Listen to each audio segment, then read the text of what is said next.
Shalom Aleichem, queridos irmãos, vamos dar sequência então ao nosso estudo do livro de Gálatas, hoje com o capítulo 2. Vamos ver se concluímos hoje o capítulo 2 com a bênção do Eterno. Eu quero só enfatizar aqui, mais uma vez, nós terminamos de estudar o capítulo 1, demandamos aí 3 aulas mais ou menos, para fazer o estudo só do capítulo 1, onde já foram fincados, estabelecidos os alicerces nos quais Paulo conduz todo o seu ministério. Então, a partir de agora, eu farei remissão ao que já foi dito, porque esses fundamentos já estão muito bem estabelecidos. Continuaremos lendo versículo por versículo, para que nós não percamos nada.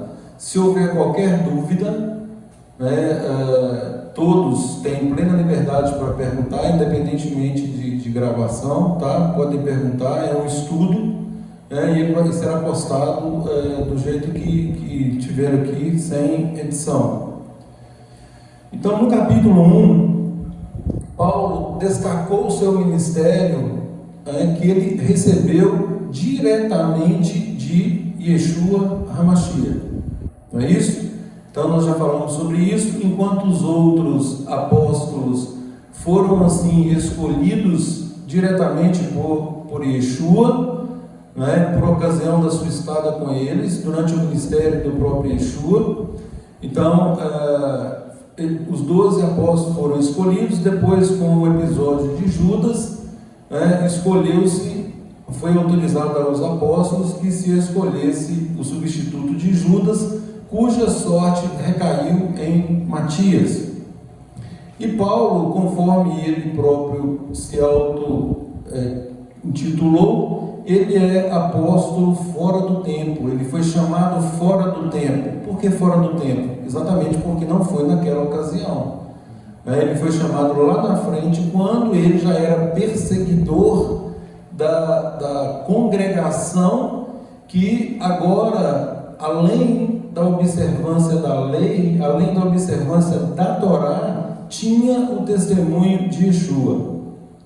E aí Paulo recebe então esse comissionamento diretamente de Yeshua. Nós já lemos o verso respectivo, onde Yeshua o capacita efetivamente para que ele exerça o seu ministério, pontuando, nós veremos agora no capítulo 2, que o ministério dele seria mais especificamente em relação aos gentios. Enquanto a Pedro foi destacado o ministério aos irmãos judeus, a Paulo, tanto aos irmãos judeus quanto aos gentios. Por óbvio, quando eu digo que a Pedro foi assim determinado, eu também não excluo, é óbvio, a obra é do Eterno, ele estava ali cumprindo também o mandamento do Eterno. E nós temos aquele episódio, por exemplo, de Cornélio, onde Pedro se reúne com a família de Cornélio, que era gentio, e que fez o processo de conversão por meio da Techuvá.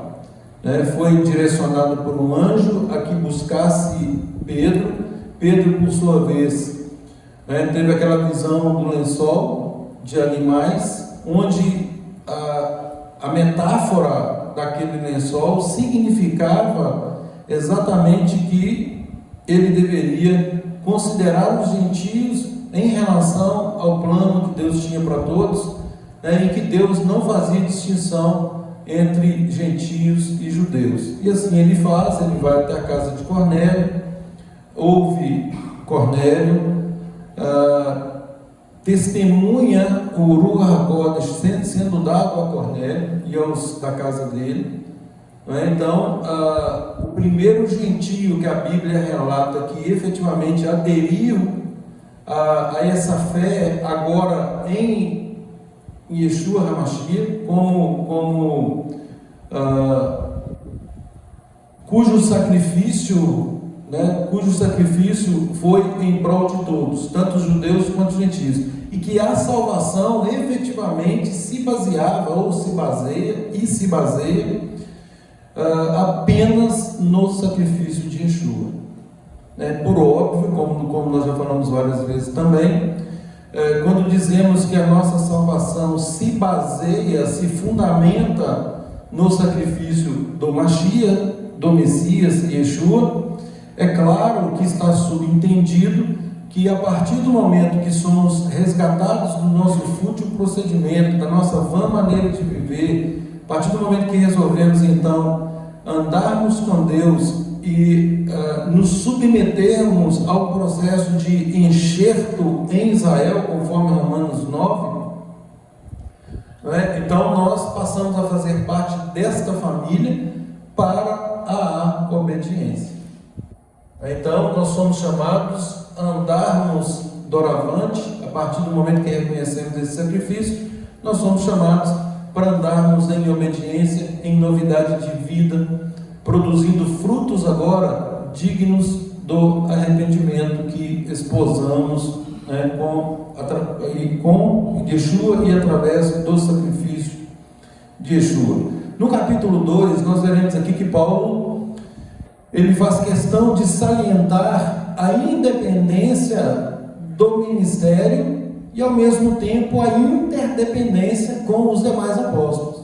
Nós veremos aqui que ele, ao mesmo tempo que ele enfatiza novamente que o ministério dele, a ele foi dado por meio do próprio Yeshua, ele não descarta, ele não menospreza a autoridade dos demais apóstolos. Muito pelo contrário, ele enfatiza inclusive a comunhão entre eles, conforme nós veremos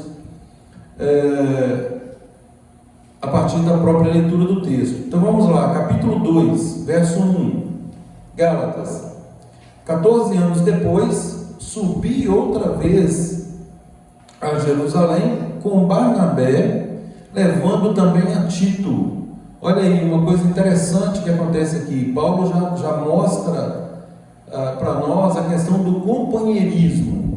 Ele não foi sozinho, ele foi com Barnabé. Barnabé era judeu e Tito era um converso, era um gentio que se converteu ao judaísmo nazareno, ao judaísmo messiânico, e então aqui Paulo já o nomina de companheiro. 14 anos depois, subi outra vez a Jerusalém com Barnabé, levando também a Tito. E é muito interessante essa questão de Tito, porque Paulo, muito perspicaz, ele dá o testemunho de Tito com relação a não se constranger para ser circuncidado, porque era exatamente esse o foco dos judaizantes em relação ao povo da Galácia. O que os judaizantes então tentaram incutir ao povo da Galácia? Eles tentaram incutir que para a salvação necessária se fazia a circuncisão, ou seja, dependia de guardar a lei, toda a lei, para ser salvo. E aí exatamente esse é o ponto em que Paulo se insurge de forma muito veemente, para demonstrar para eles e para nós que a salvação, a forma pela qual o Eterno determinou para que fôssemos resgatados, era somente era e é somente por meio do sacrifício do Mashiach Yeshua. Então esse é o ponto. E Tito aqui, ele é mencionado não só pelo fato de ele estar com Paulo, obviamente, mas ele foi o exemplo que Paulo utilizou, nós leremos aqui logo à frente, para provar que não deveria constranger ninguém a se circuncidar. Por quê? Porque a circuncisão, ela funciona como um selo de aprovação de uma vida. Como que uma pessoa que está fazendo techuvá agora vai se circuncidar? não é? Ela não apresentou nenhum fruto ainda. Não é? Então, tal qual aconteceu com Abraão, e isso é importante também frisar, que a circuncisão ela não foi determinada apenas na Torá. Na Torá ela foi ratificada, ela foi confirmada. A circuncisão ela foi feita como aliança com Abraão. E nós sabemos que Abraão, a partir do momento que ele faz o compromisso com o Eterno, ele tinha 75 anos e ele somente foi circuncidado com 99 anos, ou seja, ele foi circuncidado 24 anos depois do compromisso dele com o Eterno. Por que isso? Porque Abraão demorou 24 anos para ser circuncidado? É exatamente por conta do objetivo da aliança do Eterno, que seria um selo da própria fé que ele manifestou a partir do momento que ele foi chamado. Então, sendo este selo, então depende de apresentação de resultados, diga-se de frutos, frutos dignos do arrependimento. Se arrependimento, recapitulando, se arrependimento é uma mudança de atitude, tanto mental quanto comportamental, então a partir do momento que a pessoa se arrepende, ela se arrepende de quê? Ela se arrepende da independência dela para com o Eterno. E a partir de então, do momento que ela fala assim, não, eu me arrependo, doravante, ou seja, daqui por diante, eu andarei na exclusiva dependência do Pai, na exclusiva dependência do Eterno.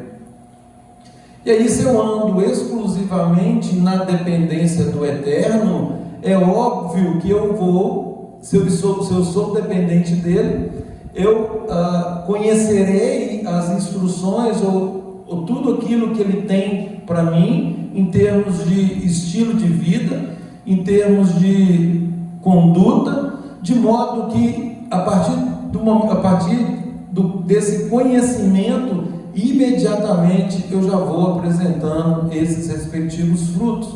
É o que nós falamos na paraxá do Shabbat. Se nós sabemos que Lashon Hará, maledicência, é uma transgressão à lei do Eterno, a partir do momento que nós tomamos conhecimento disso, nós não podemos falar mal de ninguém, não é? A partir do momento que nós sabemos disso, nós vamos o quê? Nos abster de fazer. Eu vou vigiar a minha língua. A minha língua, a palavra diz que ela tem poder de vida e poder de morte. A minha língua, ou a nossa língua, ela tem poder de proferir bênçãos e tem o poder de proferir maldições. E nós estudamos também em Deuteronômio 28, que ao mesmo tempo que o Eterno, ele coloca diante de nós a bênção e a maldição, e que nos orienta a escolher a bênção,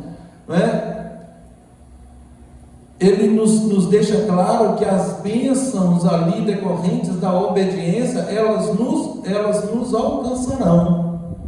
Só que muita gente para ali no Deuteronômio 28, 15, onde fala apenas das bênçãos, sendo que um pouco mais à frente fala assim, olha, do mesmo jeito que as bênçãos decorrentes da obediência, elas alcançarão vocês, as maldições decorrentes da desobediência também alcançarão vocês.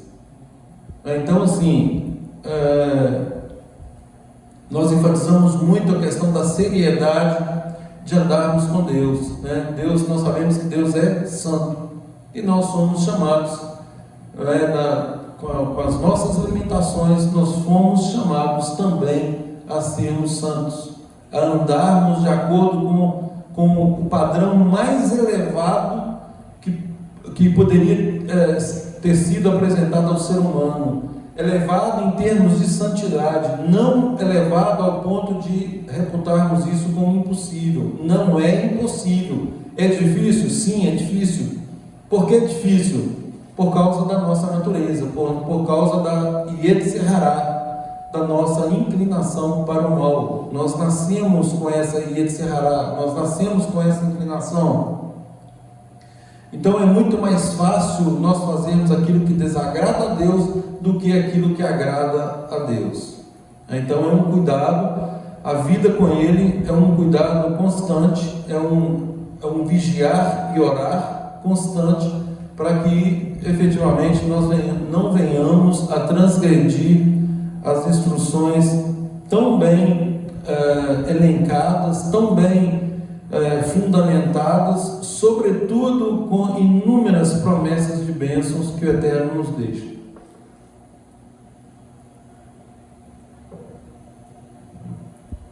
Então Paulo aqui, ele diz que ele sobe com Barnabé e Tito, e ele diz: subir em obediência a uma revelação, ou seja, eu não estou indo lá por outro motivo, eu não estou indo lá porque eu fui convocado pelos apóstolos, eu não estou indo lá como uma obrigação de dar satisfação a quem quer que seja, conquanto, obviamente, ele respeitava, conquanto ele respeitasse a autoridade desses apóstolos. Mas ele deixa claro aqui, mais uma vez, que o ministério dele lhe foi otorgado por intermédio de uma revelação direta do próprio Yeshua. Então, subir em obediência a uma revelação, e lhes expus, quem? Aos apóstolos em Jerusalém, e lhes expus o evangelho que prego entre os gentios, mas em particular aos que pareciam de maior influência, para de algum modo não correr ou ter corrido em vão. O que ele está dizendo aqui? O que ele está comunicando aqui? Que ele se dirigiu até Jerusalém para explicar, para mostrar que o evangelho que ele estava pregando não era diferente do que Pedro, do que Tiago e os demais apóstolos estavam pregando. E ele fez questão de fazer isso para esses apóstolos em particular, exatamente para que ele não prosseguisse, quando ele diz aqui, para de algum modo não correr ou ter corrido em vão. Ou seja, tudo que eu fiz, eu faço questão de expor a vocês, para vocês perceberem que o que foi feito está em plena concordância, em plena harmonia com a Torá e com os profetas, com tudo que nós já sabíamos que iria acontecer. Em concordância com o que Pedro fez com Cornélio. Exatamente. Então, um pouquinho mais à frente aqui, nós já vemos essa comparação de Paulo em relação a Pedro, inclusive comissionando um mais especificamente para os judeus e o outro mais especificamente para gentios, sem nenhuma exclusividade, obviamente. Nós não estamos aqui numa disputa, eles não eram rivais, e Paulo deixa isso muito claro. E é uma coisa, gente, que nós temos que ter em mente: não havia rivalidade entre Paulo e os apóstolos. E o que nos foi ensinado por Roma, ao longo desses quase 2000 anos, é de que havia uma rivalidade e de que Paulo estava ali fundando uma nova religião, qual seja o cristianismo. Mais uma vez, não é verdade, e que a partir de então ele se tornara inimigo do povo de Israel, o que é um assinte, o que é um absurdo sem tamanho, e sem qualquer fundamentação bíblica. Esse raciocínio falaz, ele foi assim desenvolvido porque aqueles que romperam o vínculo com Israel, diga-se, a partir de Constantino até os famosos pais da igreja, quando eu me refiro a pais da igreja, entre aspas, eu estou me referindo a Lutero e outros do movimento reformista, porque nós temos como pais da nossa fé Abraão, Isaac e Jacó, e depois Yeshua HaMashiach. E aí nós respeitamos a autoridade da Torá, é óbvio, de todos os profetas, mas não cremos em nenhuma hipótese, no ministério dos reformistas como sendo algo absoluto de Deus ou como sendo algo determinado por Deus, sobretudo pelos nefastos efeitos que resultaram dessa reforma, quais sejam uma perseguição ferrenha aos israelitas de um modo geral, né? Há um sentimento de antissemitismo que cresceu a partir de então e tomou um vulto que nós sabemos que culminou com milhões e milhões de mortes, né? Conforme já disse no episódio mais recente que foi o Holocausto, mais de 6 milhões de judeus, né? Mais de 6 milhões de israelitas. Então, ao romperem com Israel ali, eles seguiram sós, e como seguiram sós, né, eles passaram a entender e a explicar que a salvação era apenas, só dependia exclusivamente do sacrifício do Mashiach. Opa, peraí, a salvação depende exclusivamente do sacrifício do Mashiach? Está correto. Bom, mas o que tem então de errado nisso? O que tem de errado é que foi ensinado que bastava a fé em Yeshua, bastava professar uma fé em Yeshua, diga-se, denominado por eles como Jesus, bastava declarar essa fé e nós, ou o povo, ou aquele que aderisse à fé tida por cristã, não precisava fazer mais nada, não precisava mais cumprir a lei, como se a lei fosse um requisito de salvação. Então eles foram para aquele outro extremo, a gente sempre enfatiza aqui 2 extremos perigosos, O primeiro extremo é dos nossos próprios irmãos judeus que pregam, e era exatamente o movimento que cresceu aqui em Gálatas, onde os judaizantes eles queriam impor a guarda da lei como condição para a salvação. Então esse é um extremo perigoso, E aqui eu estou dizendo de um extremo de judaizantes que criam no sacrifício do Mashiach, Então agora eu estou falando ainda dentro do próprio movimento do judaísmo nazareno, do judaísmo messiânico. Então dentro desse movimento tinha aqueles ainda que criam e ensinavam Paulo menciona aqui que eles perturbavam aos conversos da região da Galácia, no sentido de que era-lhes necessário que eles se circuncidassem para serem salvos, como condição para a salvação. E aí é lógico, já explicamos aí a questão da insurgência de Paulo, porque ele não poderia em hipótese nenhuma concordar com isso. Nós temos hoje, além do grupo messiânico hoje, eu espero, não tenho notícia disso, mas eu espero que todo o movimento messiânico, mundo afora, esteja pregando a mesma coisa que nós estamos falando aqui hoje, ou seja, de que a salvação é sim por meio do sacrifício de Yeshua HaMashiach, mas a partir do momento que somos salvos, aí nós andamos em obediência à lei do Eterno, porque o próprio Eterno assim determinou em Jeremias 31, por meio de uma profecia, que viria dias que ele faria uma nova aliança com a casa de Israel, com a casa de Judá, não conforme aquela aliança. Qual aliança? A lei escrita em tábuas de pedra ou em rolos de pergaminho, mas a partir de então a lei seria escrita na nossa mente e no nosso coração. Bom, escrever a lei de Deus na mente e no coração, para quê? Para desobedecer? Por óbvio que não faz sentido. E o próprio conceito de pecado, o que é pecado? 1 João 3,4, pecado é a transgressão da lei, pecado é a transgressão da Torá, dessa nova lei, não a lei que estava escrita, mas agora uma lei que está internalizada a partir do momento que aceitamos o sacrifício do Mashiach e nos submetemos ao enxerto.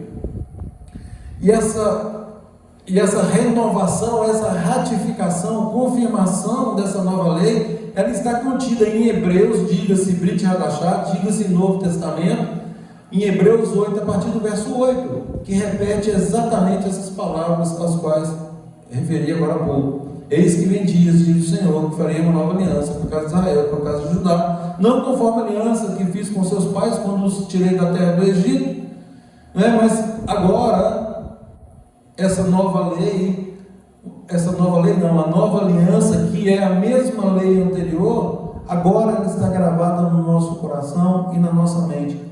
E é óbvio que ela está ali gravada com o objetivo que nós conheçamos a vontade do Eterno e passemos a fazer e a agir e a andar exclusivamente de acordo com essa vontade.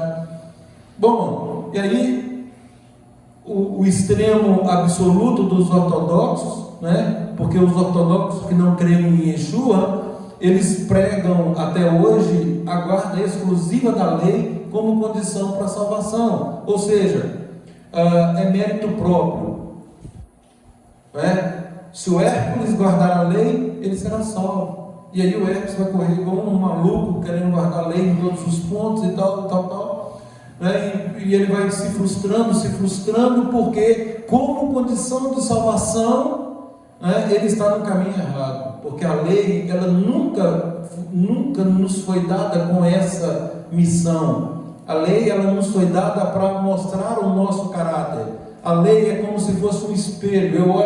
Eu olho nesse espelho e eu vejo ali que eu tenho uma inclinação ruim, que eu tenho uma inclinação para o mal. Que quando a lei fala assim, olha, você peca por palavras, por omissões, por ações e por pensamentos, e aí eu vejo nessa lei, né, quão miserável eu sou. Uma lei que é santa, boa e justa, que aponta ali que tem um defeito, mas essa lei, eu não consigo com ela própria corrigir esse defeito. Então ela vem para nos convencer que somos pecadores. Agora, a partir do momento que eu me convenço disso, de que efetivamente eu sou um pecador, isso cria dentro de mim uma ânsia, uma angústia, um clamor pela correção dessa condição de pecador. Bom, é aquele clamor que os judeus proclamaram logo após Pedro ter enfatizado acerca de Yeshua. Que faremos, pois, irmãos? É uma pergunta de desespero. Ou seja, se o negócio é assim, nós estamos perdidos, que faremos? E aí Pedro, arrependa-te. Primeira coisa que Pedro fala, arrependa-te. Então, a partir do arrependimento, aí volta, e faz todo o processo de conversão, todo o processo de techuvá. Então, nesse extremo perigoso, nós temos os ortodoxos, toda a linha ortodoxa que crê apenas na lei. Agora, esse é o extremo que está também equivocado, porque não enxergam ainda em Yeshua, o Messias, aquele que veio para verter o sangue e nos salvar a todos, tanto judeus quanto gentios. Agora, no outro extremo está esse movimento romano, que prega a salvação por meio de Yeshua, mas desconsidera toda a instrução do Eterno. Ou seja, não é necessário fazer mais nada, não queiram acrescentar mais nada. O sacrifício de Yeshua é suficiente para a salvação. Você não precisa fazer mais nada. E aí nós caímos num campo, nós leremos o versículo aqui que Paulo também refuta. Nós cairemos num campo da libertinagem, na licenciosidade. Ou seja, podemos viver a vida que vivemos, nós cremos em Yeshua, vamos clamar pelo nome de Yeshua, e aí obviamente nós seremos salvos. Não serão. Lê do engano. Infelizmente, muitas pessoas têm sido enganadas mundo afora. E mais uma vez eu faço questão de enfatizar o que está escrito em Mateus, capítulo 7, versos 21 a 23. Palavras de Yeshua: nem todo o que me diz Senhor, Senhor, herdará o reino do Pai, o reino do Eterno, mas apenas aqueles que fazem a vontade do meu Pai. Muitos naquele dia me dirão: Senhor, Senhor, em teu nome nós profetizamos, em teu nome nós curamos, em teu nome nós expulsamos demônios, nós fizemos muitos milagres. E Yeshua lhes dirá abertamente: nunca vos conheci, apartai-vos de mim, vós que praticais a anomia, traduzida nas nossas Bíblias como iniquidade, e que na verdade o termo grego é anomos, há prefixo negação, nomos, lei, contrário à lei, não é? Apartai-vos de mim todos vós que são contrários à lei do meu Pai, a lei do meu Deus, diz Yeshua, né? E do seu Deus, para aqueles que assim o aceitam. Então nós percebemos muito fácil 3 grupos, né? 2 grupos é tranquilo, de qualquer pessoa, qualquer criança entende. Bom, tem um grupo salvo e outro grupo perdido. Mas e o terceiro grupo? Que é composto daqueles que pensam que serão salvos. E pode muito bem se enquadrar na questão daqueles que integram o movimento romano, né, no sentido de que desprezam a santa, boa e justa instrução, diga-se Torá, diga-se lei do Eterno. Então, para essas pessoas que ignoram a lei do Eterno, Yeshua dirá: apartai-vos de mim, nunca vos conheci, vós que praticais a anomia. Porque é um contrassenso, é um disparate dizer que ama a Deus e não obedece os seus mandamentos. É um absurdo dizer que ama a Deus e que vai andar de acordo com os ensinamentos de Yeshua, que não é outro senão o próprio ensinamento do Pai, no sentido de guardar as suas instruções, e que essa transgressão ela se traduz como sinônimo de pecado, não é? Transgredir é igual a pecado, e se pecado é a transgressão da lei, se não há lei, o que é pecado? Pecado é o que então, afinal de contas? Então, assim, é um raciocínio tão embotado, tão enviesado, que é incompreensível como uma pessoa teria uma força de exercer um raciocínio desse e concluir isso, né? Porque se a pessoa, num raciocínio mediano, né? Peraí, se pecado é a transgressão da lei, qual lei? Não é assim? Qual lei? É lógico que é a lei do Pai. Bom, qual que é a lei do Pai? Né? Aí pega Neemias a partir do verso do capítulo 9, onde o próprio Eterno desce no monte e ele, o próprio Eterno, outorga a sua lei, a sua instrução ao seu servo Moisés, Moshe. Então é isso, essa é a fundamentação de Paulo o tempo todo, né? E aí ele mostra que apesar de haver esses 2 extremos, ele está aqui no equilíbrio. Qual equilíbrio? O equilíbrio de que a salvação é sim por meio da fé em Yeshua HaMashiach, mas a partir de então nós temos que produzir obras dignas do arrependimento, obras compatíveis com aquele que se diz um servidor do Eterno, obras compatíveis com aqueles que se denominam agora como discípulos de Yeshua, como aqueles que farão parte da família de Deus, né? Conforme Romanos 8, 28 e 29, porquanto os que de antemão conheceu também os predestinou para serem conformes à imagem de seu Filho, a fim de que o Filho fosse o primogênito entre muitos irmãos. Então, isso Paulo deixa muito claro nessa carta. Esse é o propósito da carta. Se nós já entendemos isso, agora enfatizando isso, né, certamente o nosso raciocínio com relação aos textos que se nos apresentam aqui será muito tranquilo, não teremos nenhuma dificuldade de compreensão. Então voltemos aqui para o verso 3, olha aí. Contudo, nem mesmo Tito, olha aí, nem mesmo Tito, que estava comigo, sendo grego, foi o quê? Compelido, constrangido, obrigado a se circuncidar.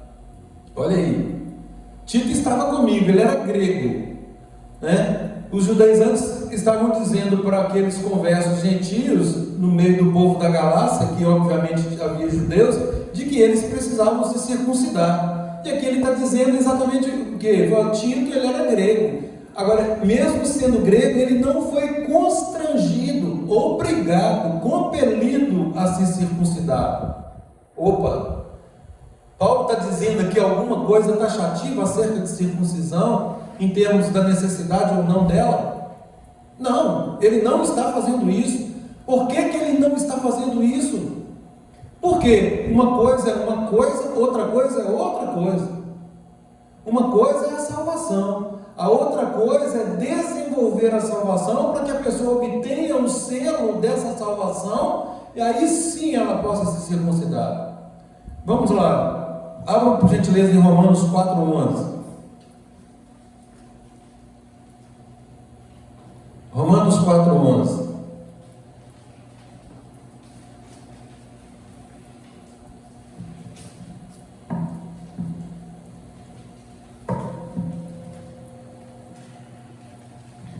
Olhem para vocês verem o que Paulo diz aqui.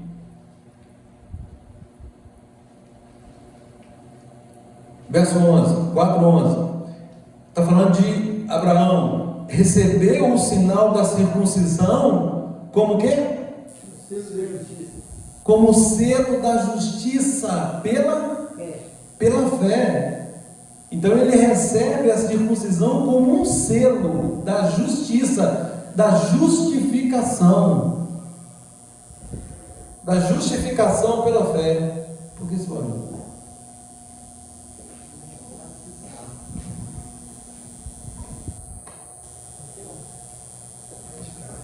Parece que nessa caixa aqui. Deixa eu ver aqui. Alô?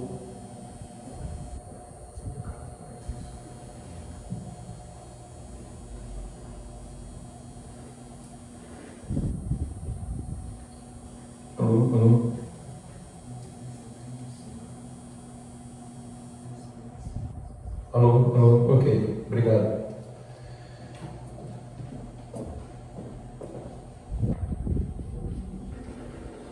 Então, gente, voltemos aí, Romanos 4, verso 11.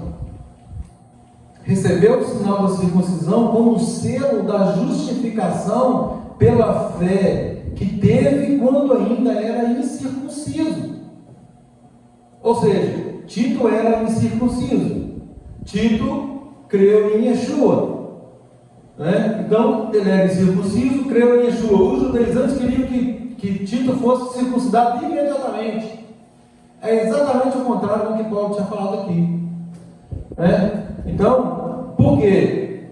Recebeu o sinal da circuncisão como selo da justiça da fé que teve quando ainda incircunciso, para vir a ser o pai de todos os que creem, embora não circuncidados, a fim de que lhes fosse imputada a justiça. E pai da circuncisão, isto é, daqueles que não são apenas circuncisos, mas também que andam nas pisadas da fé que teve Abraão, nosso pai, antes de ser circuncidado.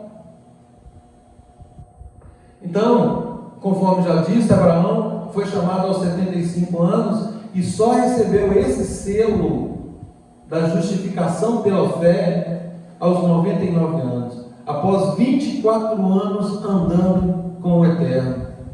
Então ele estava aprovado quando o Eterno o autorizou a se circuncidar e a circuncidar todos aqueles que estavam com ele. Por quê? Porque já todos eles obtiveram testemunho de que aquilo seria o selo da justificação pela fé. Então voltemos para Gálatas.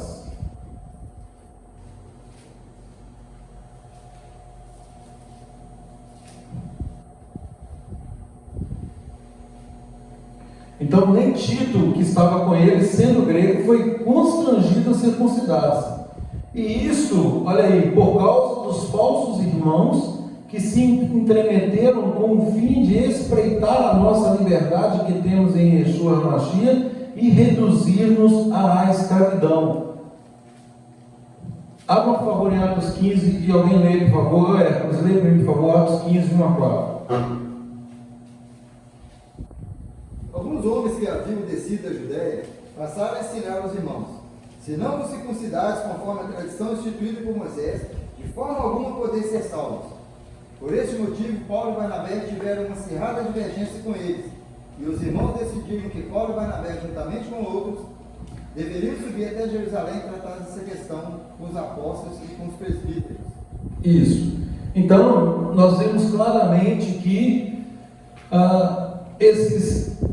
os irmãos que se entremeteram aqui, que Paulo se refere aqui no verso 4 como falsos irmãos, né, eles eram falsos por quê? Porque eles estavam agindo tal qual os ortodoxos, no sentido de buscar uma salvação por mérito próprio, ignorando então o sacrifício do Mashiach Yeshua.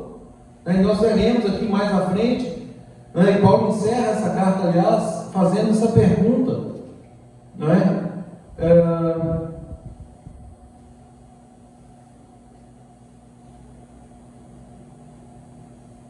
Qual a liberdade, olhos, que eles tinham então, que causava certo questionamento desses? Exatamente isso. Quando ele diz que em Yeshua eles estavam agora espreitando a liberdade, é porque eles saíram fora daquele jugo de pensar que a salvação era por obras, era por cumprir a lei, era por mérito próprio. Entendeu? Agora eu fiquei livre disso. Livre por quê? Porque eu creio em Yeshua e agora eu vou andar em obediência. Só que essa obediência agora não tem o peso mais de me salvar, porque Yeshua já pagou por mim, ele já me justificou. Porque mesmo eles sendo incompletos, os próprios israelitas não cumprindo tudo 100%, eles se consideravam mais importantes que os demais. Sem dúvida, sem então, dúvida. A liberdade foi essa, ser livre daquilo para servir a Yeshua. Adilson, eu vejo isso de uma forma seguinte, quando ele fala dessa liberdade, né, abrir mão dessa liberdade, ou trazer essa liberdade para eles, era como se eles agora tivessem como mostrar esse selo de uma maneira que todos pudessem ver, a fazer a maneira como se fazia no judaísmo antigo. Eles tinham, mas era só para eles. Agora eu tenho e eu posso mostrar que eu tenho e que eu vivo isso através de uma circuncisão, não do corpo da carne, mas de um coração voltado para fazer a vontade do Pai em obediência ao Mashiach. Mas o interessante que nós temos que atentar é que ele faz o contraponto dessa liberdade. Ele fala de liberdade. Qual que é o contraponto da liberdade? Escravidão. E aí ele diz, alguns versículos da frente aqui, ele diz que nós não podemos voltar mais à escravidão.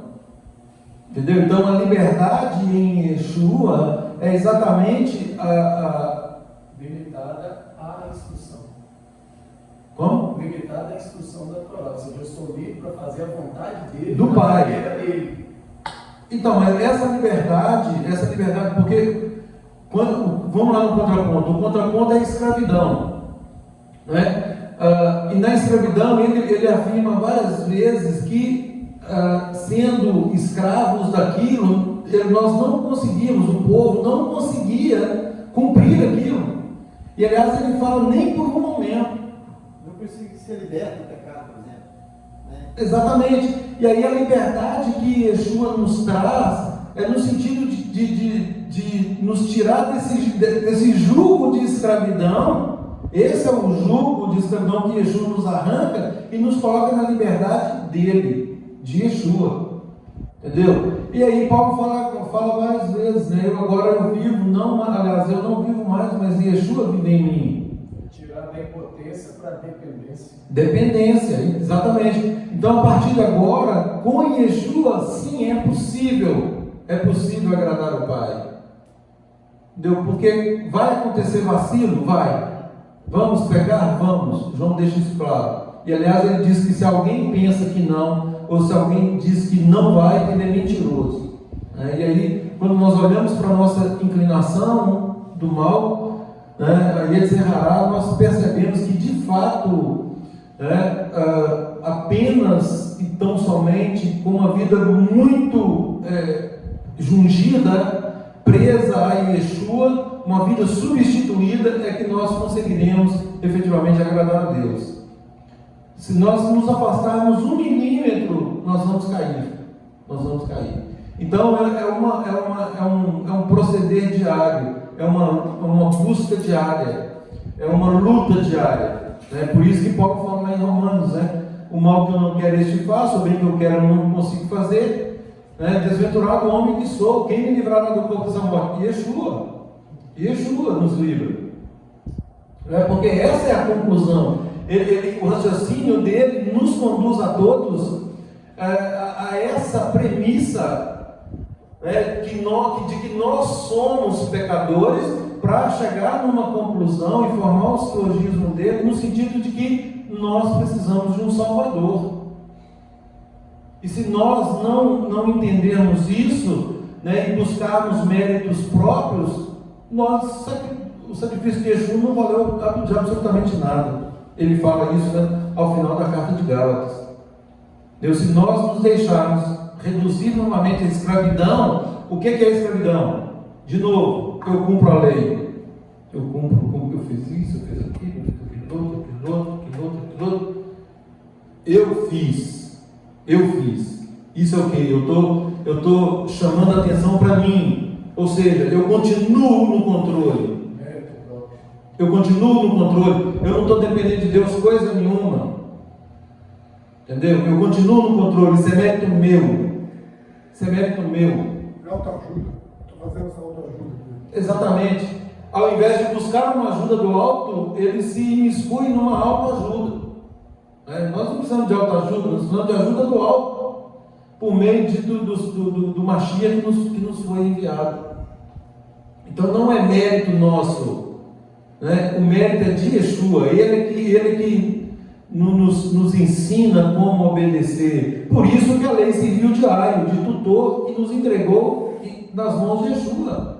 Agora, se nos entregou na mão de Yeshua, ela cumpriu até agora um papel excepcional, no sentido de nos apontar a nossa necessidade de um Salvador. Agora eu tenho um Salvador, eu vou jogar tudo para o alto?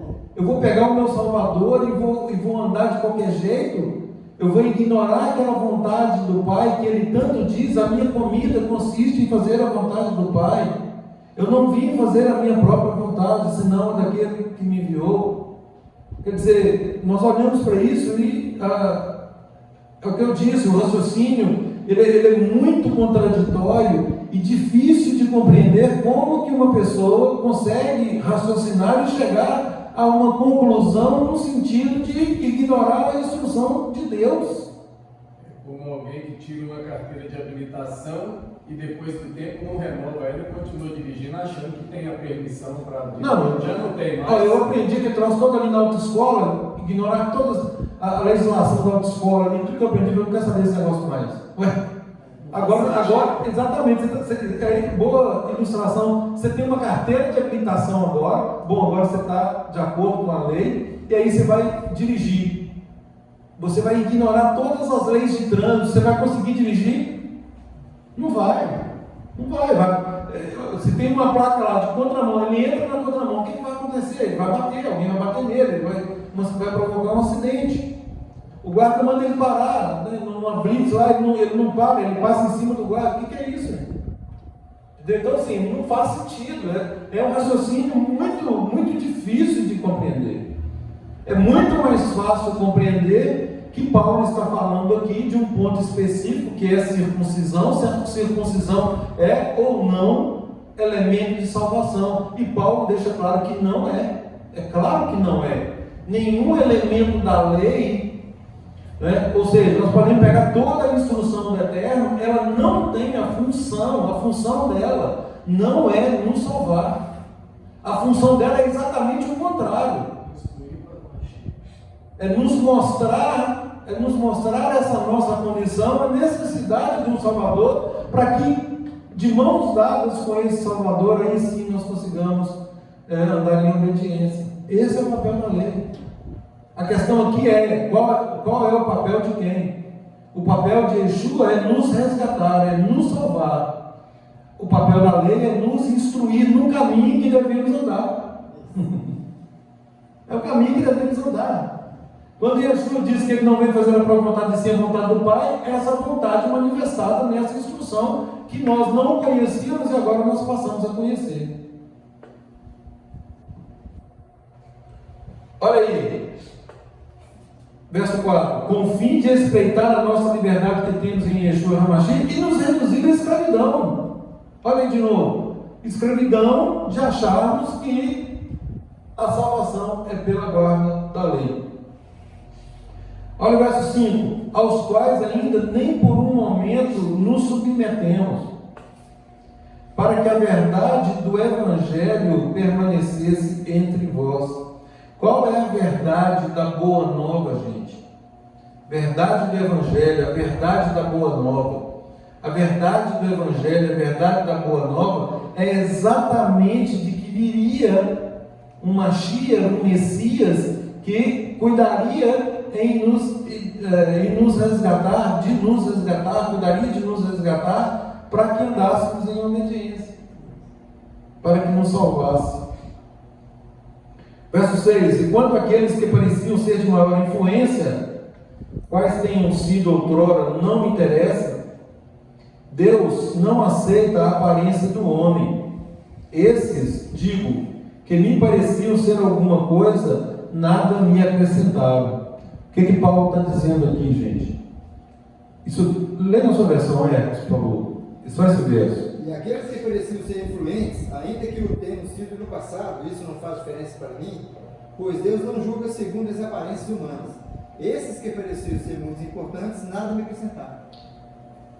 Não há aqui, gente, um sentimento de soberba de Paulo, nem de menosprezo com relação aos apóstolos. O que ele está dizendo aqui, o que ele está enfatizando aqui, na verdade, é que o que ele estava ensinando e o que eles estavam ensinando era a mesma coisa. Ou seja, não tinha motivo de revisão, não tinha motivo para acréscimo.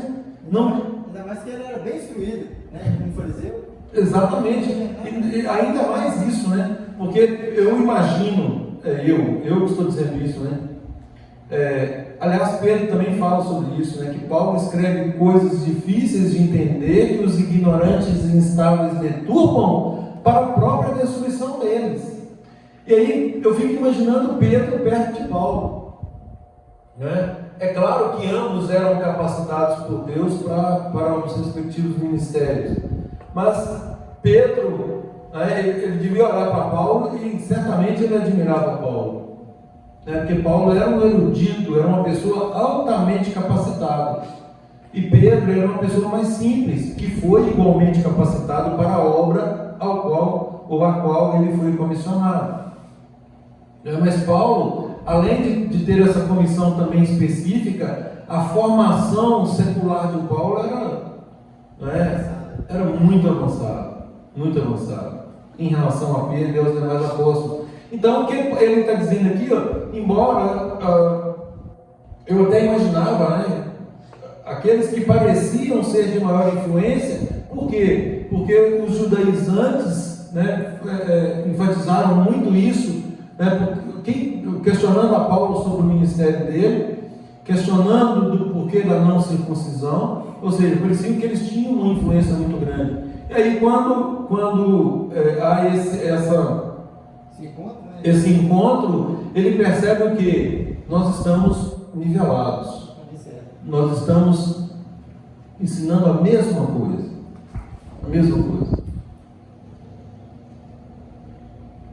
Nós vamos ver um pouco mais à frente, que após Paulo explicar, e daqui surge o concílio, né? Após Paulo explicar as coisas, eles fazem o quê? Eles Conhece o próximo versículo? Isso, eles reconhecem, já é o próximo.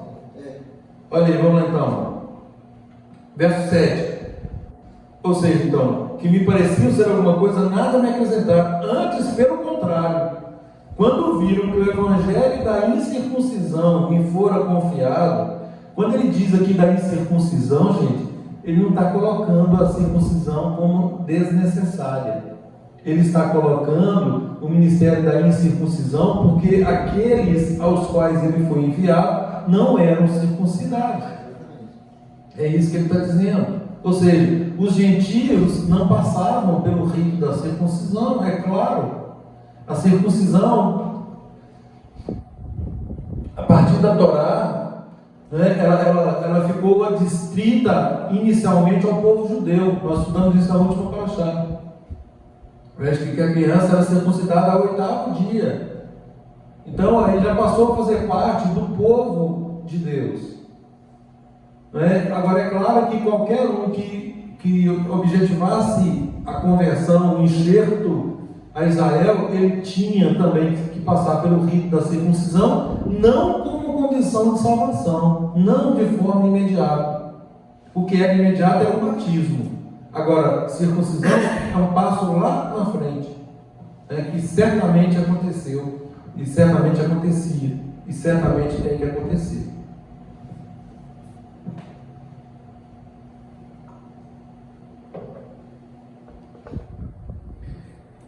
Quando viram então que o evangelho da incircuncisão me fora confiado como a Pedro o da circuncisão, pois aquele que operou eficazmente em Pedro para o apostolado da circuncisão também operou eficazmente em mim para com os gentios, ou seja, a mesma pessoa que comissionou Pedro também me comissionou. Comissionou ele para uma coisa, me comissionou para outra coisa. Ele colocou os dois para contrário, né? Exatamente. Eles não são rivais, gente.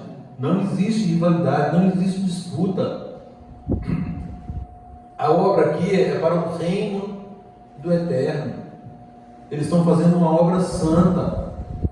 Então, e Paulo fala isso várias vezes, nós temos que ter o mesmo entendimento. Não pode haver divisão entre nós. Paulo é muito enfático em relação a essas coisas. Verso 9: e quando conheceram a graça que me foi dada, olha aí, Tiago, Cefas, Pedro, né? Tiago, Pedro e João, que eram reputados, considerados colunas, olha aí, me estenderam a mim e a Barnabé, a destra da comunhão. Lê para mim, por favor, esse versículo aí. A fim de que nós fôssemos para os gentios e eles para a circuncisão. Uma mera distribuição operacional de evangelização. Por favor. E quando reconheceram a graça que me havia sido otorgada, Tiago, Pedro e João, respeitados como sustentáculos, estenderam a mão direita a mim e a Barnabé em sinal de comunhão fraternal. E concordemente ficou estabelecido que nós buscaríamos os não-judeus e a eles os circuncisos. Isso, verso 10, recomendando-nos somente que nos lembrássemos dos pobres, o que também me esforcei por fazer. Aqui tem um princípio importante, gente. A questão aqui dos pobres, né, em outro texto, vai dizer aos pobres da Judéia. Nós temos essa missão, né, de, ao mesmo tempo que fazemos a obra de Deus, nós supramos as necessidades dos pobres. Agora, nós não podemos suprir as necessidades dos pobres sem fazer a obra de Deus. Uma sem a outra, ou seja, se nós suprimos a necessidade sem evangelizar, nós estamos num assistencialismo humanitário. Agora, se nós evangelizamos, nós temos sim que demonstrar aí pela própria fé que nós cuidamos das pessoas que têm necessidade. É óbvio que isso também tem padrões. A palavra nos dá todo o caminho, todas as diretrizes de como agir nessa circunstância. Não é pegar esse texto de forma genérica e trabalhar com ele. Existem requisitos. Como fazem os espíritas, por exemplo. Exatamente. Só levam o alimento, só tratam da carne, mas não acrescentam nada. Não pode ficar só nas obras, né? Tem que fazer essa associação, né?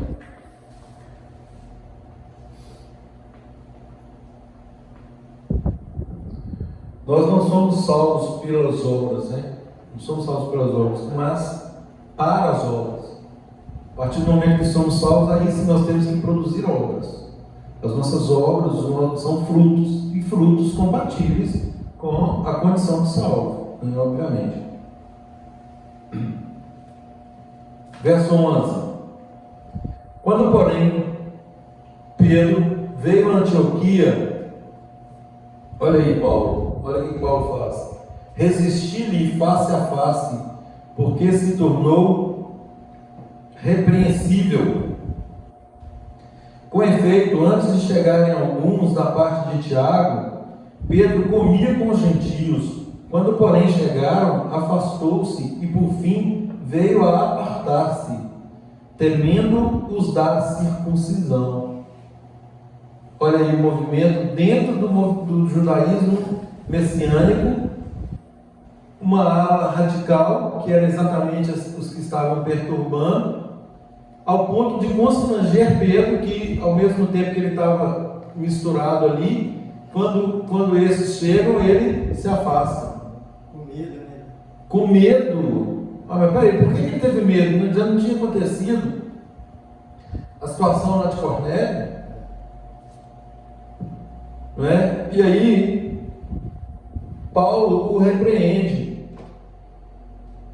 E também os demais judeus dissimularam com ele, a ponto de o próprio Barnabé, o Barnabé era o companheiro dele, ao ponto de contaminar até Barnabé. Fermento, né? Aqui, olha, se deixavam levar pela dissimulação deles. Verso 14: quando, porém, vi que não procediam corretamente, segundo a verdade do Evangelho, olha aí, gente, a importância de saber onde se encontra o fundamento, né, de não deixar passar algo que pode contaminar todo o ensino, não é? Porque olha a tensão que Paulo estava aqui desde o princípio, é tenso, não é? Ele estava ali, porque o povo ao qual ele evangelizava estava sendo perturbado pela circuncisão. E ainda Paulo estava tentando argumentar, explicando tudo, porque a perseguição vem depois, por esses mesmos, né? Exatamente. Então, quando eu vi que eles não procediam corretamente, segundo a verdade do Evangelho, disse a Pedro, na presença de todos: ora, sendo tu judeu, vives como gentio e não como judeu, por que obrigas os gentios a viverem como judeus?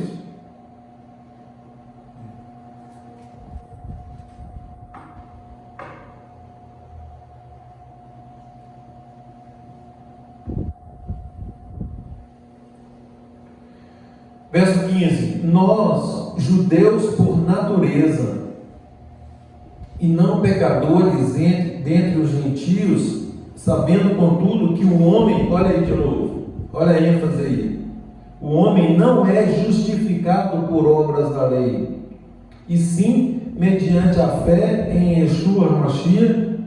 Também temos crido em Yeshua, para que fôssemos justificados pela fé nele, e não por obras da lei, pois por obras da lei ninguém será justificado. Mais claro que isso? Exatamente, podia colocar um ponto final aqui. Por obras da lei ninguém será justificado. Nós somos justificados pela fé em Yeshua. Por obras ninguém será justificado. Olha aí, verso 17: mas se, procurando ser justificados em Yeshua, fomos nós mesmos também achados pecadores, dá-se ao caso de Yeshua ser ministro do pecado? Gente, essas são as perguntas retóricas, né? As famosas perguntas retóricas, né? Que a pessoa pergunta e já sabe qual é a resposta, e Paulo dá a resposta. Certo que não, pois se tornam a edificar aquilo que destruí, o que ele destruiu? Destruiu a lei do pecado, a acusação que tinha contra todos. Paulo destruiu aquela concepção de que a salvação, que para a pessoa ser salva, ela tinha que cumprir toda a lei. se eu torno a edificar aquilo que destruí, a mim mesmo me constituo transgressor. Olha aí, 19, porque eu mesmo, olha aí, mediante a própria lei, morri para a lei, a fim de viver para Deus, estou crucificado com Yeshua. Quando ele diz aqui que ele morreu para a lei, gente, ele não está dizendo que a lei morreu. Ele está dizendo que ele morreu para a lei. Ele morreu, por quê? Porque aí ele faz o contraponto de que agora, como ele morreu, Cristo é que ele vai viver agora por meio de uma vida substituída, por meio de Yeshua. Olha, estou crucificado com Cristo, isso é uma figura de linguagem, óbvio. Olha o 20, logo já não sou eu quem vive, mas Cristo vive em mim. E esse viver que agora tenho na carne, eu vivo pela fé no Filho de Deus, que me amou e a si mesmo se entregou por mim. Não anulo a graça de Deus, pois, olha aí, olha como que Paulo encerra esse capítulo, gente. Não anulo a graça de Deus, pois se a justiça, ou seja, se a justificação é mediante a lei, o que acontece? Claro demais, gente. Para mim isso é límpido como uma luz solar. Se a justificação é mediante a lei, segue-se que Yeshua morreu em vão. Claro, é óbvio. Para que se eu me justifico pela lei, se eu tenho condições de cumprir a lei, e dessa forma eu vou me justificar por esse cumprimento, Cristo morreu em vão. Eu não preciso de Cristo, eu não preciso de Yeshua. É isso que Paulo está dizendo. E assim ele arremata o capítulo 2, que poderia muito bem, com chave de ouro, né, aliás, e poderia muito bem também encerrar esse livro aqui. Já está muito claro, muito bem explicado o motivo da divergência, não é? E se esse motivo era determinante para a salvação ou não. E o que ele explica e deixa com uma clareza assim, patente, é que é exatamente para a salvação é a fé no Mashiach. É a fé no Mashiach. E a circuncisão, ela é irrelevante para esse momento. Porque quando João para esse momento. Se nós estamos em Yeshua, nós não vivemos pecando. Uhum. Pecar é transgredir os mandamentos. Exato. Então, mesmo nós estamos com Yeshua, nós não podemos transgredir a lei que fala que se você fizer isso, você está errado, né? Aí você não faz, né? Sem dúvida.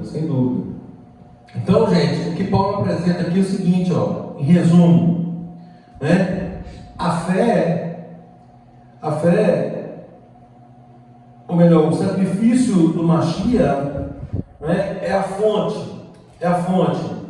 As nossas obras são o fluxo dessa fonte. A fé é a raiz. Os frutos, aí sim, são as nossas obras. O que nós produzimos, frutos dignos de arrependimento, essas são as obras que nós passamos a apresentar. Mas a fé é a raiz. A fé nesse sacrifício do Mashiach é a causa. Não é? Um comportamento de obediência à instrução do Pai agora é a consequência. Nós fomos salvos por Yeshua, pelo sacrifício de Yeshua, e aí agora, a partir de agora, nós andamos em obediência para boas obras, não é?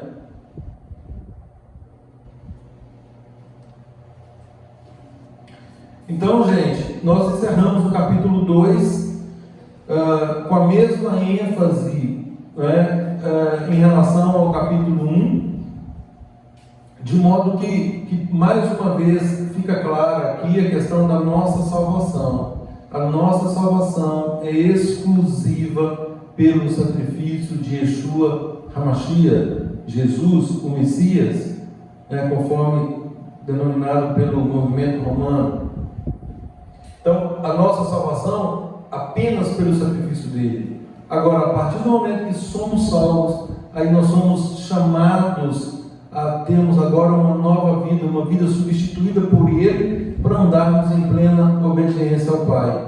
Que o Eterno nos capacite a todos nessa obediência, que nós possamos vislumbrar, ter a revelação plena nas Escrituras de que a vontade do Eterno é boa, perfeita e agradável, que a instrução dele é uma instrução santa, justa e boa, e é exatamente para que nós possamos nos apresentar aprovado naquele grande dia, e que não venhamos a ouvir, apartai-vos de mim, vós que praticais a anomia, nunca vos conheci. Que o Eterno tenha misericórdia de nós e que nós ouçamos efetivamente: vinde benditos de meu Pai, apossai do reino que vos está preparado.